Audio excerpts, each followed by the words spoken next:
Hazrat Abu Huraira radiallahu anhu reports that a person stood before the Prophet sallallahu alaihi wasallam and asked him about performing prayer in a single garment.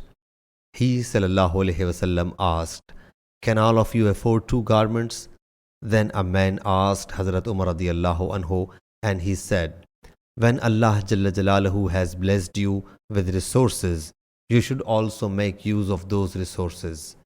A man should combine clothes in this way that whenever he performs prayer, he should perform it in an izar, wrapper and a wrap, or a wrapper and a shirt, or a wrapper and a robe, or shalwar and a wrap, or shalwar and a shirt, or shalwar and a robe, or pajamas and a robe, or pajamas and a shirt."